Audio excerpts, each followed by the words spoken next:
Fauzia washroom से कमरे में दाखिल हुई तो अचानक उसका मोबाइल बज उठा। उसने नंबर पर नजर डालते हुए सांस भरी और लाइन काट दी। उसके शोहर आबिद का फोन आ रहा था। फिर दोबारा और सहबारा कॉल आई, तब भी उसने काट दी। रेहान ने इतनी बार उसे लाइन काटते देखा तो बोल उठा, क्या हुआ, किसका फोन है, अटेंड क्यों नहीं कर रही? किसी का नहीं। फौजिया ने झूठ बोलना मुनासिब समझा। दोबारा फोन की बेल बज उठी तो उसने फिर फोन काट दिया। फौजिया के चेहरे पर यकदम बहुत परेशानी आ गई। इसी परेशानी में उसने रेहान से पूछा, तुम्हें पता है दुनिया में सबसे ज्यादा कीमती चीज क्या है? हर शख्स के बाद चीजों के कीमती होने का तस्वुर बिल्कुल मुख्तलिफ है। मतलब मुझसे पूछा जाए तो मेरे लिए कीमती चीज मोहब्बत है। मुझे सबने आज तक सिर्फ इस्तेमाल किया, कभी मोहब्बत नहीं दी। लेकिन हो सकता है तुम्हारे लिए ये तस्वुर बिल्कुल मुख्तलिफ हो। रेहान ने उसकी तरफ गौर से देखते हुए जवाब दिया। फौजिया ने उसकी बात सुनी और होले से मुस्कुराई, फिर बोली, मेरे लिए वफादारी सबसे कीमती चीज है। ये जिस शख्स का फोन आ रहा है, इससे मैंने बहुत सी तवक्कुआत वाबस्ता की थी, बहुत मोहब्बत की थी मैंने। मेरी जिंदगी में आने वाला ये पहला शख्स था, लेकिन इसने वफादारी बदलने में देर ना लगाई। कौन? रेहान ने हैरत से पूछा। मेरा शौहर था। एक औरत की खातिर इसने मुझे बहुत बेमोल कर दिया, फौजिया ने उदासी से जवाब दिया। मर्द से वफादारी की तवक्को करने वाली औरत बेवकूफ होती है। रेहान बहुत जोर से हंसा। हाँ, ये अब पता चला मुझे, जब मैं बेवकूफ बन गई, फौजिया ने खला में तकते हुए कहा। रेहान उठ खड़ा हुआ और फिर बोला, खैर छोड़ो ये सब बातें, कल तैयार रहना, रीना से मिलना है। वो तुम्हें तुम्हारे फ्यूचर के लिए कुछ टिप्स देंगी। मैं अब चलता हूँ, ठीक है? बेबी अब तुम सो जाना।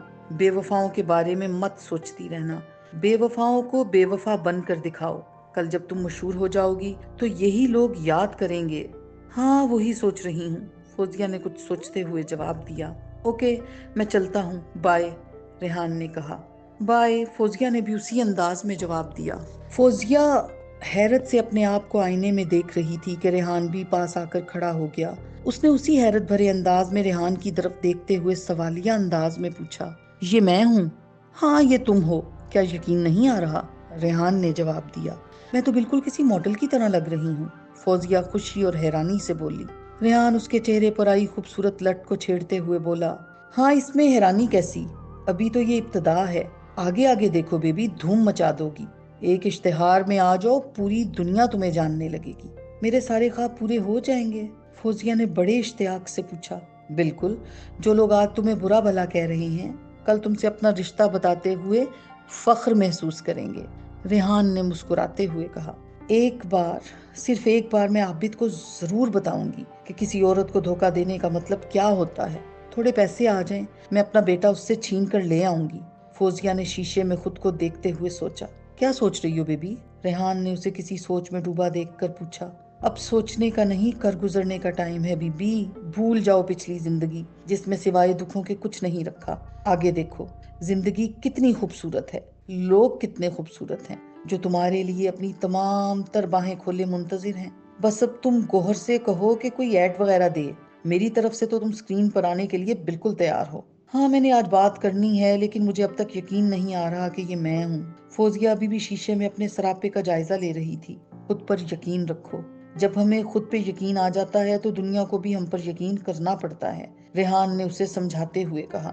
हाँ, लेकिन तुम्हारा शुक्रिया कि तुमने मुझ पर इतना काम किया, फौजिया ने शुक्रगुजारी के अंदाज में जवाब दिया।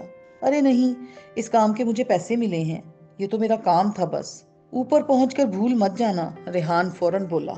ऐसा कभी नहीं होगा। इतने बड़े शहर में जहाँ इंसान खो जाता है, सिर्फ तुमने ही तो मुझे दोस्ती दी। ऐसा कभी नहीं हो सकता कि फौजिया बतूल अपने दोस्तों को भूल जाए। फौजिया उसे देखकर मुस्कुराई। रेहान ने भी मुस्कुराते हुए उसका हाथ पकड़कर दरवाजे की तरफ जाते हुए कहा, चलो कहीं खाना खाते हैं, मुझे बहुत भूख लगी है। दोनों मुस्कुराते हुए पार्लर से बाहर निकले और एक रेस्टोरेंट में चले गए। रेस्टोरेंट में ज्यादा रश नहीं था। वो दोनों भी दरवाजे के करीब एक मेज पर जा बैठे। रेहान उसे बड़ी महफिलों में खाना खाने के आदाब सिखाने लगा और चावलों की प्लेट उसके सामने बढ़ाई। इतने सारे चावल कांटे से खाना मुश्किल है, बंदा हाथ से खाए तो पेट भी भरे। फौजिया ने मुंह बनाते हुए कांटा उठाया और कहा। रेहान ने उसका इरादा भांपते हुए चावल की प्लेट वापस खींच ली। ये सारे चावल नहीं खाने, अब तुम शहर में हो, ठहरो मैं डालता हूँ। ये कहते हुए उसने फौजिया की प्लेट में थोड़े से चावल डाल दिए। बस इतने से? फौजिया ने हैरानी से पूछा। हाँ, ये भी खाने ही हैं, सूंघने नहीं हैं, रेहान ने मजाक करते हुए जवाब दिया। फौजिया ने थोड़े से चावल देखकर मुंह बनाया और बोली, इससे मेरा पेट नहीं भरेगा। ये कहते हुए उसने प्लेट वापस रख दी। पेट किसने भरना है? अगर स्मार्ट होना है तो खाने पे कंट्रोल करो। तुम्हें पता है ये जितनी भी मॉडल्स हैं ये 4-4 दिन खाना नहीं खाती, रेहान ने कहा। फिर क्या खाती हैं? फौजिया के लहजे में हैरानी थी। गम, रेहान ने भी उसी अंदाज में जवाब दिया। वो कैसे? वो ताज्जुब से बोली। और गम भी एक दूसरे का, कि फलां मॉडल को वो ऐड मिल गया, फलां को ये ऐड मिल गया। बस इसी झगड़े में उनकी सारी जिंदगी गुजर जाती है और सब एक दूसरे से ज्यादा स्मार्ट नजर आने की तगोदों में लगी रहती हैं। रेहान ने उसकी हैरत को मद्देनजर रखते हुए तफसीली जवाब दिया। अभी वो ये बातें कर ही रहे थे कि फोन की घंटी बजी। फौजिया ने फोन उठाकर देखा, अब्बा का नंबर जगमगा रहा था। फिर कुछ सोचते हुए उसने फोन रिसीव कर लिया। हाँ अब्बा बोल, कैसा है? वो बगैरत, किधर है तू? दूसरी तरफ बाप गुस्से में चिल्लाया। अब्बा शहर आ गई हूँ, अम्मा ने बताया नहीं तुझे? फौजिया ने बहुत तहम्मुल से जवाब दिया। तू अपने छोटे से बच्चे को भी छोड़कर आ गई? इतनी बेदर्द है तू? बाप गुस्से से गरजा। अब्बा उसी की खातिर आई हूँ। वहां रहकर मार खाती और आबिद के आगे भीख मांगती तो बहुत जल्द मर जाना था। तू देखना, मैं आऊंगी एक दिन, लेकिन उस वक्त जब मैं कुछ बन जाऊंगी। फौजिया ने ठंडी सांस भरकर कहा। वो ज्यादा बड़ी बड़ी बातें मत कर।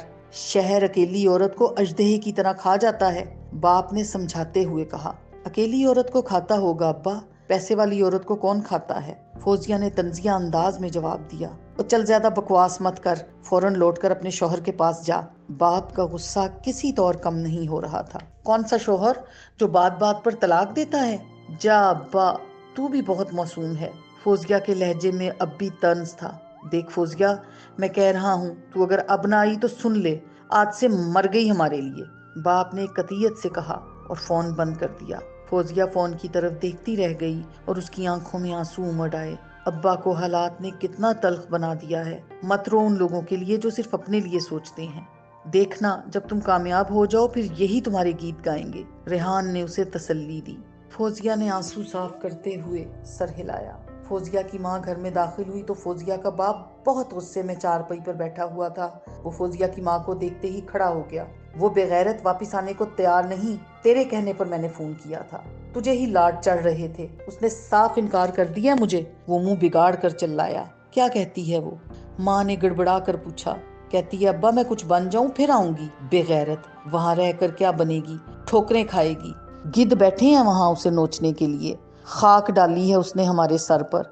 बाप ने कंधे पर पड़ा रुमाल उतार कर झाड़ते हुए दोबारा कंधे पर डाला और गुस्से से बोला, ऐसा ना बोल, तेरी बेटी है वो, और तू ये भी तो देख कि आबिद ने कितना दुख दिया है उसे।